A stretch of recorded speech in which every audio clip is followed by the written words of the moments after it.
Bob has. May I ask who promulgated the, may I ask who promulgated the idea of avoiding all future planning on a particular project? Everything is locked in at the outset. Was that a council member who did that? The development agreements were negotiated by two council members. There were some advantages, to do so, because the city did get some promises. The city got some contributions to the new government center and to some infrastructure that the city needed, some park or open space dedication. The package can look good early on, and then with time, when you see that perhaps some of the impacts were not adequately predicted, or that you see growth occurring in a way that we're not able to keep up with, then it becomes serious, and we're facing that right now. I have a follow-up on that. It's not my own question, but Mr. Robert Murray, who's really a dedicated, really a wonderful citizen of this city, and he gave this question from his hospital bed at Las Robles Hospital. He had a stroke. Thank God he has survived it. But there is a very big problem with the two committee system. That's what he said, because if you have two committee members that get involved, whether it's the auto mall sign or whatever, it becomes kind of your own project, because you push it and get the things approved. Then all you need is one other person on the council, and you have the majority.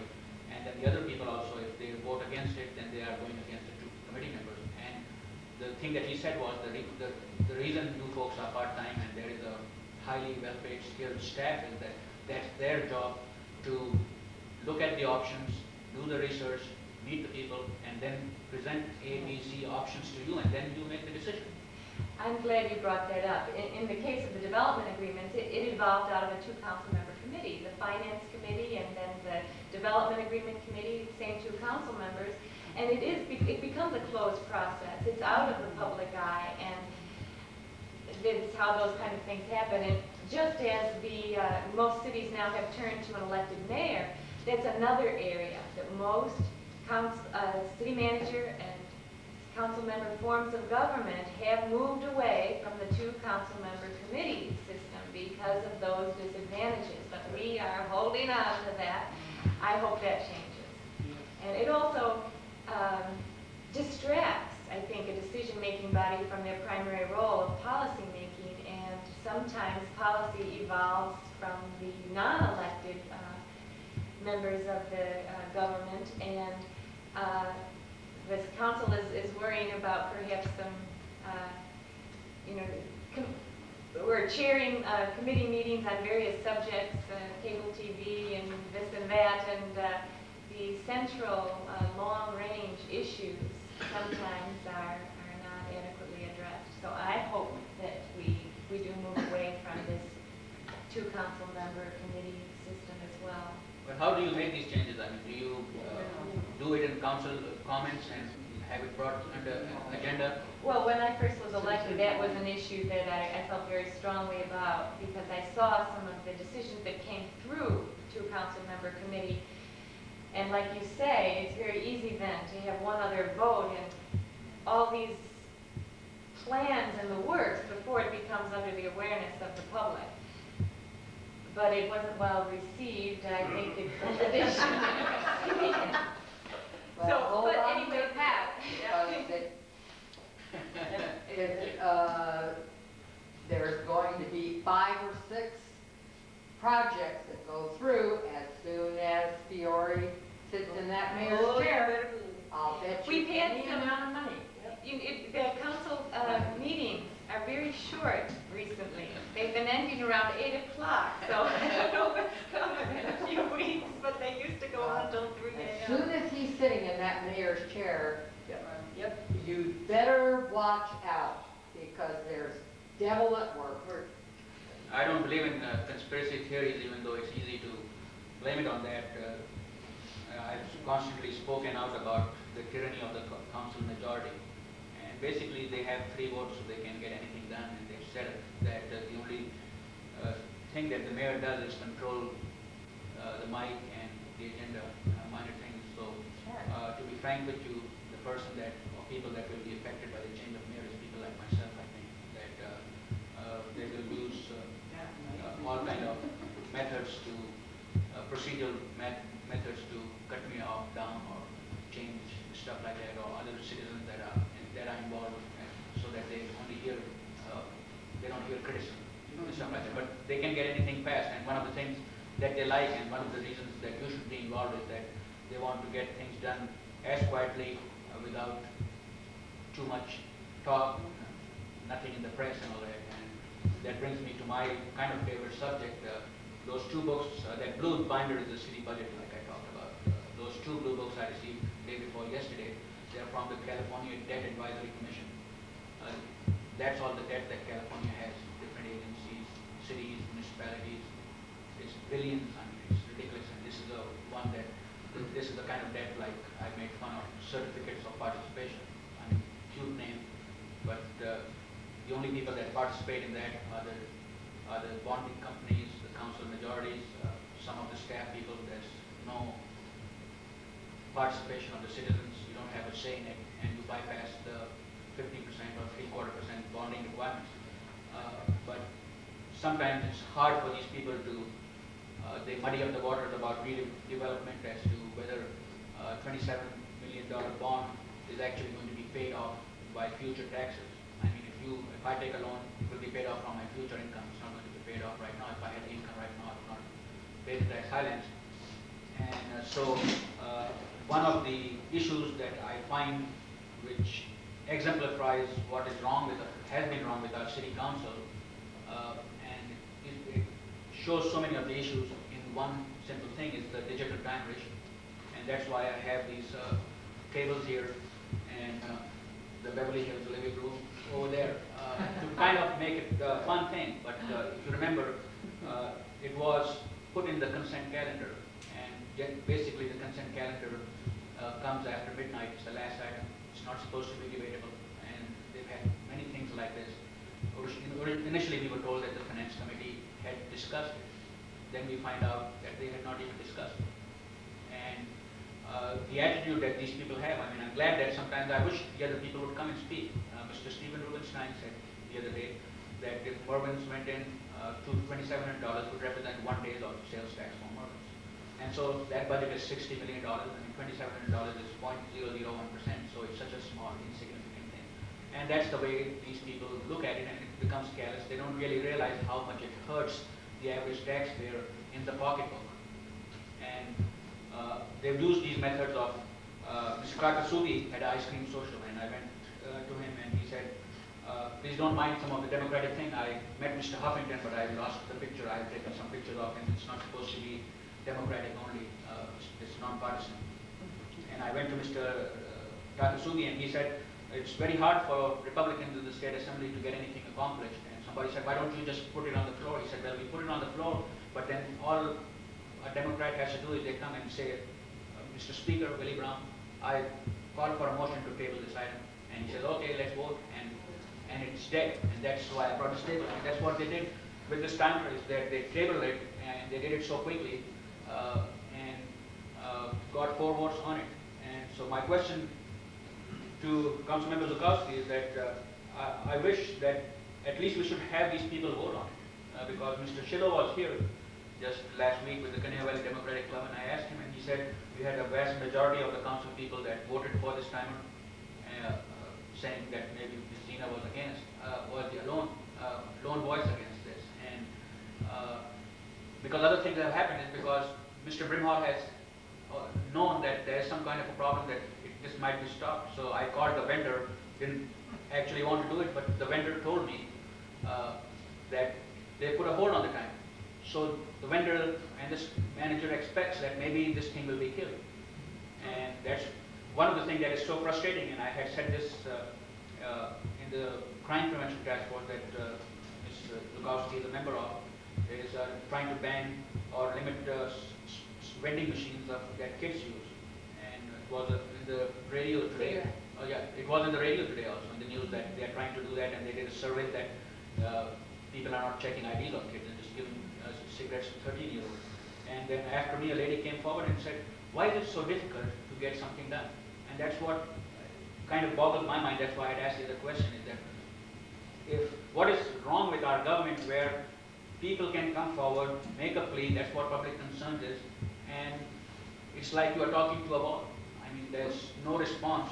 And I realize that they have a 3-2 majority, but at least the issue should be voted on so that they are on the record for their thing. So is it possible at all, Councilmember Zukowski, that you might bring this up on June 7th?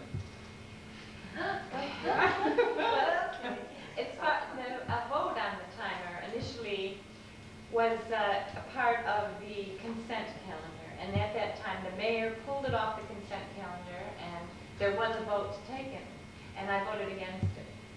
When it came back and it was discovered that it had not been reviewed by the Finance Committee as it should have been, there was another vote, and there was to be another vote, and great argumentation, and I believe Councilmember Fiore asked it to be tabled. And the vote, it is going to go through, or it would. I did not interpret that as a permanent tabling of this issue, but I think it's really a larger question, and that is the oversight on all expenditures. Because I think that is the expectation among all of us that there is some oversight over those kind of expenditures, but greater expenditures. And when this occurred, it was learned that there is no review of expenditures up to $25,000 of some city staff. For an appraisal that is acceptable. And I myself also was shocked to learn that. So this is something I think is more important than this timer, but that is a symbol really of how things can just go on without review. The thing about the timer is symbolic. That's It what is it is. It's not symbolic. just that, It is and it's symbolic. easy to understand. And if it was to come back, I think it would have to be in conjunction with the whole idea of oversight and expenditures, because certainly we have more and more now with many change orders to the government center, and it's very... But the city limit, like you said, it's 25 without council approval. It was 15,000. I think maybe it was before you came on the council, because I remember being in the chamber when they raised it from 15 to 25. Oh, you do? And I was surprised. I'm getting older, I guess, because I spoke on the library issue. I thought it was June 92, but it was June 91. So that was one of the first times that I spoke in the city council of late against the $55 fee. And I made a small presentation yesterday. One of the really frustrating thing that I find is that there is so little analysis of cost. People will just say, like the city library director said that when the mayor had asked, could we have the library open on Sundays when we have the other one closed? And he said, well, mayor, we can't do it. I mean, just a shrug like that. I mean, and when the variable costs are so short, and one of the things that I'm concerned about is that do these people not want to work Fridays or the other nights? I mean, I would like to have this kind of flexibility in my job so that I work 6 days a week, that I would have 3 days off. And one of the concerns that I have is, I mean, I still have this. This is the only copy, it's worth gold. And one of the goals that Councilmember Zukowski had was to reopen our 2 libraries on Fridays. And I hope, I congratulate you that for bringing out the issue of the appraisals of the property and all that. But this is a very near and dear issue to me. Is it possible that you can put this on the agenda, that to get the cost of spending more money on the Newberry Park Library, like I had said yesterday, it's about $500,000 out of $4 million, which is just a joke. That's why, because in Newberry Park, constantly you go and ask, do you have this? Set the main library, set the main library, set the main library. What we have had in Thousand Oaks is a tremendous amount of capital projects all at once or in a short period of time. And it's very difficult to carry out when you have to operate these things. And it's wonderful that we have these amenities of now the 2 libraries, and beautiful libraries they are. The the senior center, the youth center. These are very valuable things. But with that comes the costs of keeping them going.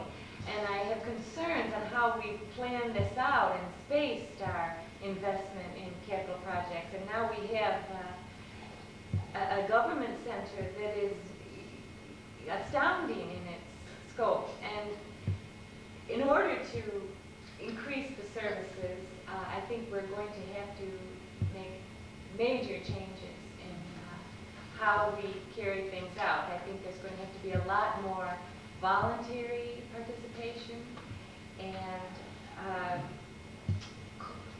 as I say again, with each new approval we make that adds demands for our services, that is truly paying its fair share. At the library, it's sad that we have it empty on those days, but it's going to take some time and a change in staffing. There are some libraries that are operated, excellent libraries, without public funds. It's run by people of the community. One I visited, that not a penny of public funds went into. One I visited in Idaho, a beautiful library, well stocked and completely volunteer run. So we're going to have to change our approach. Has it been decided how we will pay for the government center? There is, difference of opinion on whether we are under budget and whether we can. My concern has been the financial plan being based on current assets that were given a hypothetical value. We know that the two city halls that were to sell, one sold and the other is still in our ownership up on the hill, but the value given to that was under the supposition that it be subdivided and upzoned. So we have based our financial plan on hypothetical value of our assets, and we will feel that. I would like to see us remove that from the plan and deal with the reality. People, I think people want to deal with the real numbers. If you do take off the one on the hill off the balance sheet, supposedly, Yes. if we do that, then how bad is it? There's some real Well, questions. It isn't sold, and we are proceeding as if it is sold, and its value was to be 11 to 15 million, but we don't see that possibility now, and so it is several million off. And it would be much more productive for us to, like you say, take that off the balance sheet and conserve. And I don't feel that it's a wise approach to emphasize being under budget and not reduce our expenditures. Well, the bigger question, if I might interject, is, which is really dangerous and everybody should really be concerned about, because we really have no say in it, is the approval of this redevelopment plan, which has already been passed, and they are allowed to raise the debt limit to $120 million. They are going to refinance $40 million, of which 28 went to build this the big government center. But that leaves $80 million, and the only projects that they have identified are the two school projects. Right now, they only came up with $200,000 or $150,000, something like that, for the school. They say they cannot do it until 1995.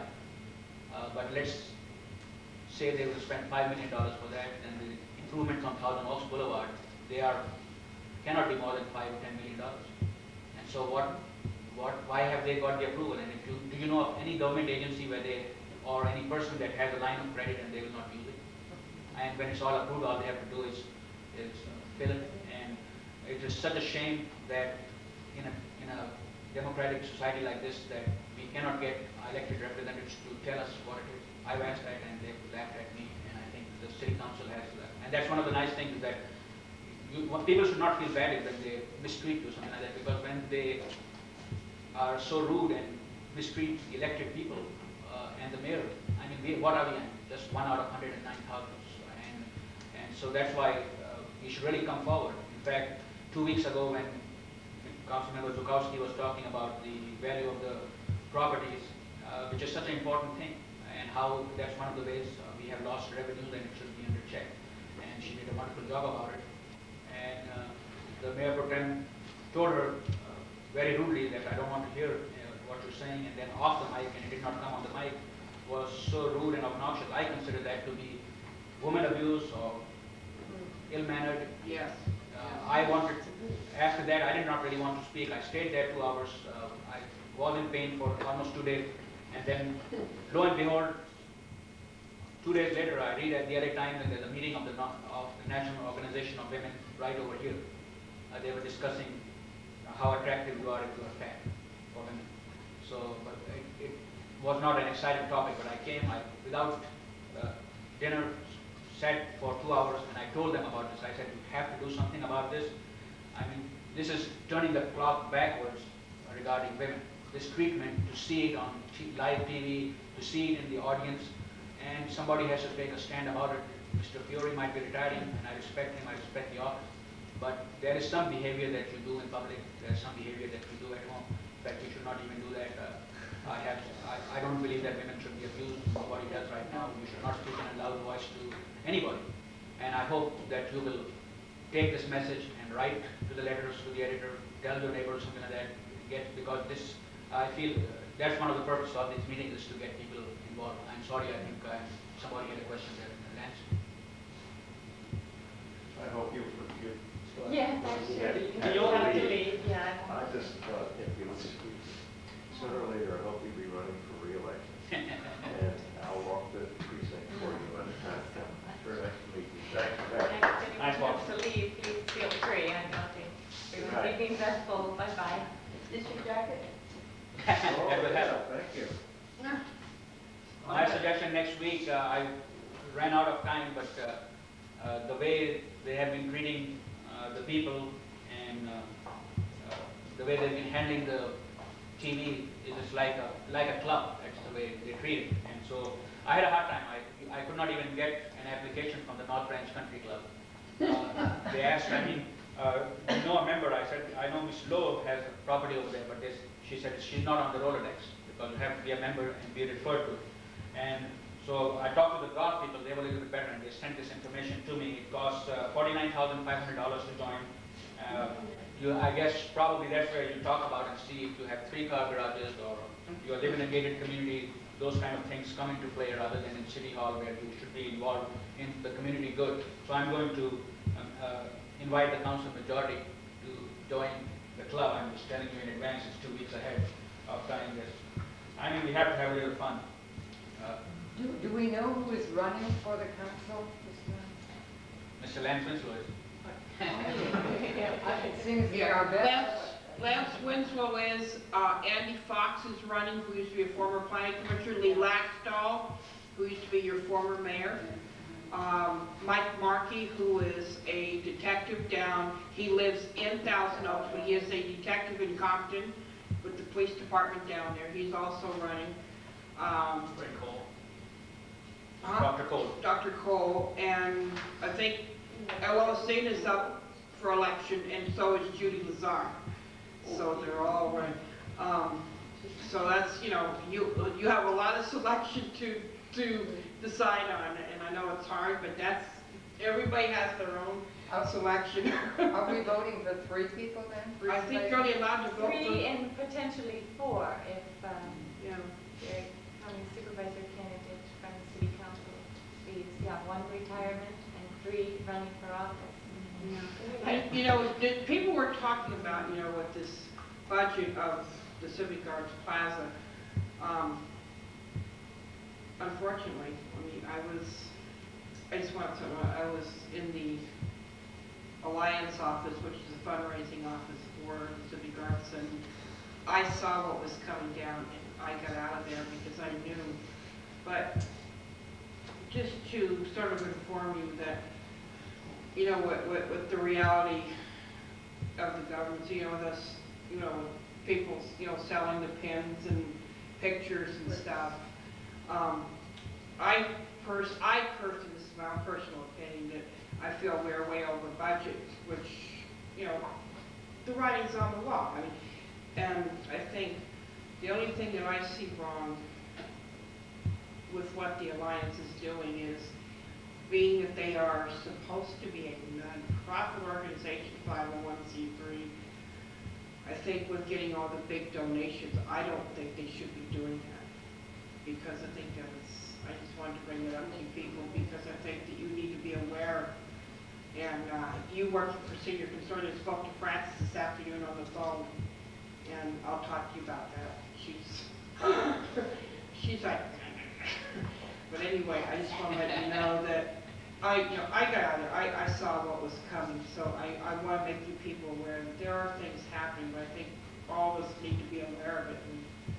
And, I mean, I know that we are going to have a grand opening, and I personally didn't mind the civic arts class. I just didn't like the way things were being done, and I wanted to make people aware of that.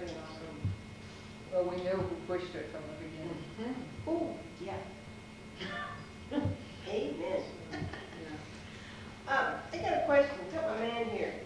I was at the Newbury Park Smog Station yesterday, and I saw something, and first thing was his nice pretty face coming into my view in the fog. This guy's washing off a car, an engine, not one, not two, but three. So I take the Kleenex out of my truck, and I go over there and I pat the water that's running down. Swear to God, there's more crap on the Kleenex than he gets off of a car, off of that engine. Going down in the gully, going down over on Lawrence Drive and going into the gutter. Now, you tell me that Lance is putting dirty water from a car, he's not doing an engine. Now, how come these people aren't in violation? And I asked the guy, because I got my truck smogged there, and he said, oh, we do this 3-4 times a week. And now I'm wondering, what is there a code enforcement I could go to? Is there?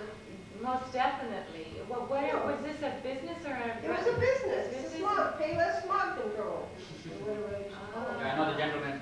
I sold pressure washers, and one of the reasons I got out of the business was that I could not sell them, because the law requires that if you have a pressure washer, you have to build a catch basin, and it costs about $15,000 to build a catch basin. That's what is required. Speak up. And so they are in violation. So they are in violation. But I mean, the problem is, I mean, the bad guys get away with it unless you report. Like this city does not allow balloons for grand openings and all that. But I complained on one of them. There was, I don't know if you saw the dinosaur that was at the Auto Mall, and I complained about that too. But the thing is they are closed over the weekend. It's a temporary thing. Then when they get the complaint, they send a letter, and it takes 5 days to enforce. By that time, it's over. The city does not go around looking for violations to code. If I It's see all- one, can I call the city hall? Yes. Will somebody get their chubby fannies up there in 5 minutes? I hope they will. But you can call the city hall, ask for code compliance now it is called, rather than code enforcement. And that is a violation. We again, though, have a reduction in staff, and they have their hands full too. No, but I saw that, but when I put a big Kleenex down there on the runoff, and then I held it up and it dripped, and all this residue was hanging onto the Kleenex. I learned that in my biology class. But anyways, 19 years ago, the dinosaurs. But anyways, I thought of that, he's getting criticized for doing it, and that sort of upset me. Okay. Comparison, and we end up paying for that because there is a fine if the city is letting materials